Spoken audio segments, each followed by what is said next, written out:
As we enter the new decade, it's only really the boomers that still cling on to the view that video games are silly little kids things. Of course, not all boomers should be tarred with the ignorance brush, and in fact it could be argued that we in the sim racing community are lucky to have a much higher level of acceptance from the last generation of people that didn't actually grow up with games than most other genres. Having said all that, and despite the fact that most of the major real-life racing series are getting heavily involved in esports, there are no shortage of people who still view sim racing as a bit of light-hearted fun, certainly not to be taken seriously because it's all just pretend, right? The only problem is, people do take it seriously, very seriously. Popularity has been growing exponentially. Viewer numbers for official tournaments are going through the roof, and where there are viewers, there are sponsors. Nobodies from all over the world are getting signed to big-name real racing teams, gaining lucrative sponsorship deals, thrust into the media and becoming household names. Sim racing esports is simply becoming too hard to dismiss. Or is it? Recently, American stock car racer Doug Coby landed himself on the wrong side of the sim racing community when he tweeted, and I quote, "People who drive race cars on computers having media days and announcing sponsorships makes real race car drivers want to puke." Obviously a pretty ignorant statement by an out-of-touch old-school racer that probably got the reception he deserved, but before we jump on the hate train, it might be worth acknowledging some of the possible reasons behind his viewpoint. Now, I don't know anything about Doug Coby. I don't follow NASCAR, which he isn't even in. He's in the NASCAR Wheel and Modified Tour, something else I don't know anything about. So I won't talk specifically about him and his possible situation, but rather in a general sense. Racing is and has always been a tough and expensive sport for most people to get into. Even from a young age, you ideally want your parents to get you into karts or dirt track early. You need them to buy you thousands of dollars in vehicles and equipment, and even if you have lots of natural talent, you're still going to want mum and dad to have deep pockets to get you the best machinery, or you'll be lost in the mid-pack.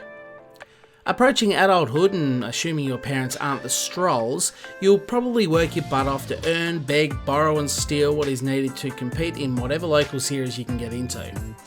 If you're winning, you're probably putting in blood, sweat, tears, late nights and all the money you can muster into your racing.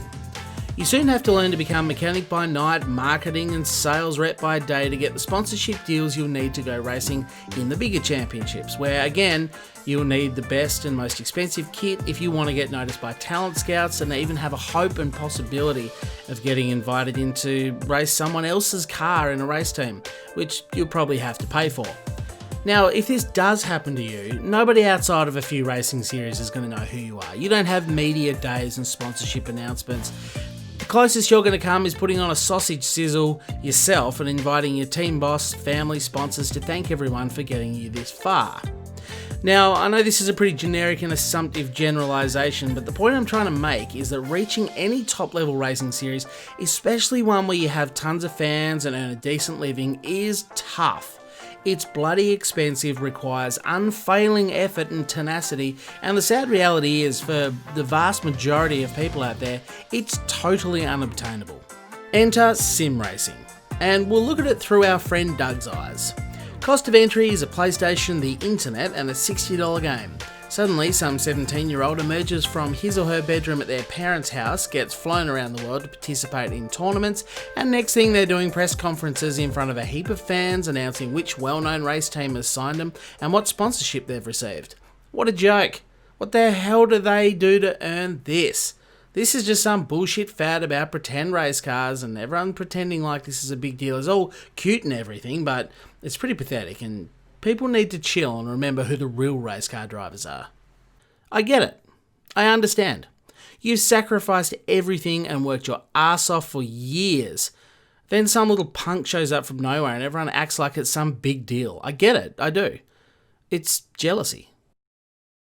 Welcome to 2020. The world is changing by the week. Sim racing and esports are here. Expand your knowledge because your understanding is misinformed. These punks are the future of racing. These fans are the injection of new blood that the real deal is struggling to find. Yes, sim racing is relatively easy and inexpensive to get into, but that's the best thing about it. How many Ayrton Sennas and Michael Schumachers were never discovered because they couldn't afford to get into racing? How many Valentino Rossis and Sebastian Loebs never raced because they lived in a remote area with no access to racetracks? The sim racing community is like a global talent pool, and the various games and their esports competitions are a way of finding the cream of the crop. Modern games are pretty good these days too. Tracks are being laser scanned for near perfect accuracy, and developers are starting to get things like car physics, tyre models, track grip and track evolution pretty close. Perfect? No. But pretty close. Close enough that people are transitioning from sim racing into real racing and proving that the skills that they learn, like ideal corner lines, brake and throttle application, racecraft around other drivers, car setup, etc., are transferring directly to real life. No, the danger of real life is not there, nor are the very real bills and costs of repairing a car that's been totaled. But the overall skills, knowledge, instinct, discipline, so on and so forth are exactly the same. And this is the key point. When an individual does rise to the top, winning competitions and proving that they're the best out of thousands, tens of thousands, or even hundreds of thousands of people also trying to win, they inevitably earn the same respect and admiration that real drivers have. You could argue that the quality at the top of sim racing is in fact on average higher than real life, because it doesn't matter how much money daddy has or how expensive your sim racing gear is. The people that win are those with enough talent and dedication who practice long enough and triumphed over their competitors on the track. So why and how is sim racing the future of motorsport?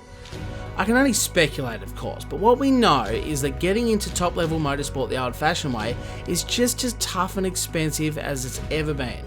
It's inaccessible to the vast majority of people, and a lot of people who do make it mainly do so because of their access to money, not talent.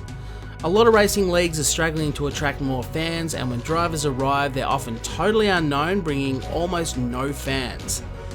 Sim racing, on the other hand, is accessible to the vast majority of people because it's relatively inexpensive.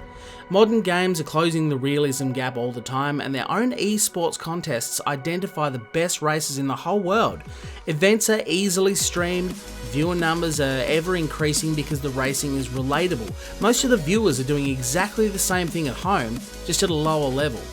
The top guys are well known amongst the community before they even get into the big leagues because people recognise their names from leaderboards.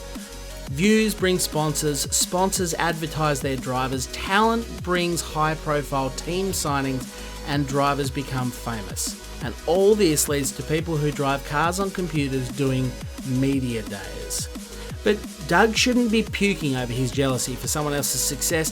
He should be puking at the possibility that over the next decade, sim racing could not only be the best feeder class for real motorsport, but may even become as popular as its own sport. So what are your thoughts? Please leave them below. Thank you very much for watching. Please leave a like if you enjoyed the video. Consider subscribing for more content. I can't wait to see what you guys think of this topic, but for now, it's goodbye.